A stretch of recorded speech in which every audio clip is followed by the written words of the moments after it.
And welcome to Kentucky Brew Review's Beer 101. We brought it back. I'm Special K. I'm Radar. And today we're going to talk about what is a stout.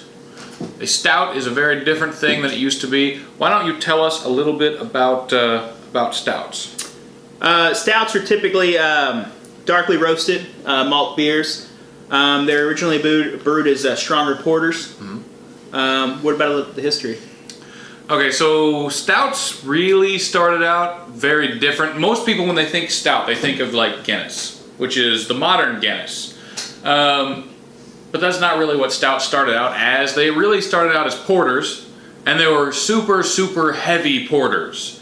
They didn't go bad as quickly. You could travel with them. You could age them, that sort of thing. But they were really, really heavy. They were very alcoholic for beer at the time. It'd be like 11, 12%, which was gigantic for beer at the time. Now we have beer that's like 11% all over the place. There are a lot of different types of stouts out there, but originally, like I said, a stout was originally a porter, as Radar mentioned before. They started calling porters stout porters, as in they were stronger porters. And then eventually, St. James Brewing Company, which is Guinness, started shortening that to just stout, which is now Hart Brewing Company.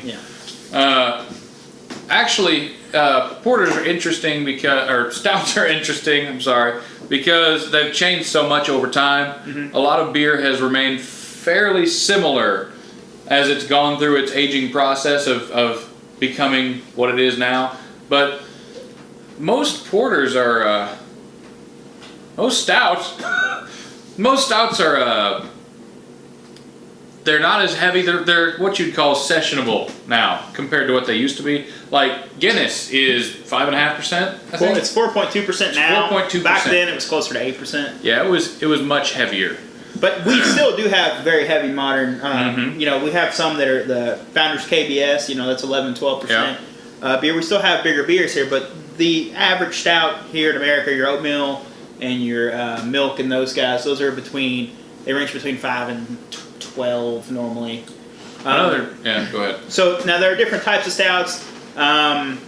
There's a Russian Imperial Stout, which is the strongest version you see around the United States. And those are 8 to 11%, but they can be much higher than that. They were made for traveling to, you guessed it, they were supposed to go to Russia.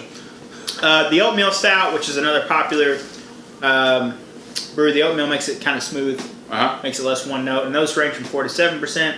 But again, I've seen those higher.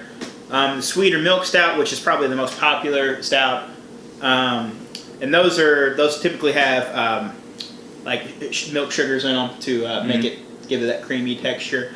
Beers like Dragon's Milk, they're nitros. Dragon Milk is really good. There's the Dry Irish Stouts, which are Guinness. Yeah. You mentioning Dragon's Milk actually reminds me that the charging medium has changed a lot over the years too. It used to be strictly what the beer would produce by itself in a keg, which was CO2, and not a whole lot of CO2 because they were so high in alcohol. But now we've got beers that are charged artificially with CO2, sort of the same way that soda is charged. You just sort of put it in a really tall container and bubble CO2 through it. But now you got nitrogen. They've got one that's like helium. Have you seen that? Helium thing. I don't believe in the helium thing, but they do have it. So you can charge beer with a lot of different things now.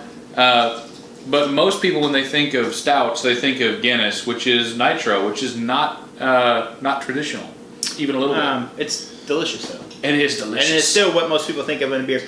Now, a lot of people look at Guinness and they're like, man, it's so dark, it's heavy, it's going to be a strong beer, it's not going to be... Guinness is actually quite drinkable. It is, and it's very actually drinkable. light to watery on the mouthfeel in that beer. And we drink a lot Guinness on the show. It's like a light stout. Yeah, and it's not quite a porter. Like I said, porters are essentially light stouts. In modern days, that is. So we're going to give some examples of some stouts that we think are great. And obviously, the first one is Guinness. We call it Guinness Draught here. It's Guinness Draft. And it comes in the can. Now it comes in bottles too because they reworked the lining of their bottle or something. Samuel Smith Oatmeal Stout, wonderful stout. Left Hand Brewing has an oatmeal stout that's really good, or a milk stout that's really good. Founders Breakfast Stout. That's the big one. That's really popular. We talked about KBS. That's the Kentucky Bourbon Barrel Stout. That is phenomenal. New Holland Dragon's Milk. That's a really popular one. They also have there's a Sawtooth Nitro. Sawtooth Nitro. Really good. Is that also left-handed? Yes, that's left-hand. Yeah. And the biggest one of all is Old Rasputin Russian Imperial Stout. That's a big one. And those are expensive. Those are very. They run $9 to $10 for a 12-ounce bottle, up to 20 for a bomber, and then they have special. They have like bourbon barrel ones and stuff like that. Yeah. Yeah. So. There's a lot of variation on stout in modern times. Used to be a very, very specific thing. Now it's sort of like there's a lot of different things you can get that qualify. Stouts, I wouldn't consider it a starter beer for people who are new to beer. People who are going to watch the show are probably going to be pretty new to beer. So stouts, is it one to go to? If you're going to try stout, I'd recommend starting with Guinness. Guinness is the correct way. Yeah. Or the New Holland Dragon's Milk. Those are good starter. Or even the, if you want a higher ABV, even the Founder's Breakfast Stout. But that one's, it's got a lot strong coffee flavor. That'd be a little bit strong. One of the prominent flavors nowadays in stouts is coffee and chocolate. Coffee and chocolate. And coffee can get, if you're not a coffee fan, you're not going to really care for the stouts too much. But yeah, Guinness, I would start with Guinness. I would definitely start with Guinness. If you're new to the beer, like if you're wanting to get into stouts. Or you could start with the porter, which is essentially like a stout junior, like we said earlier. And those are also pretty great. All right, well, if you like Beer 101, you can leave a comment down below. Don't forget to like, comment, and subscribe. I'm Special K. And I'm Radar. Thanks for watching.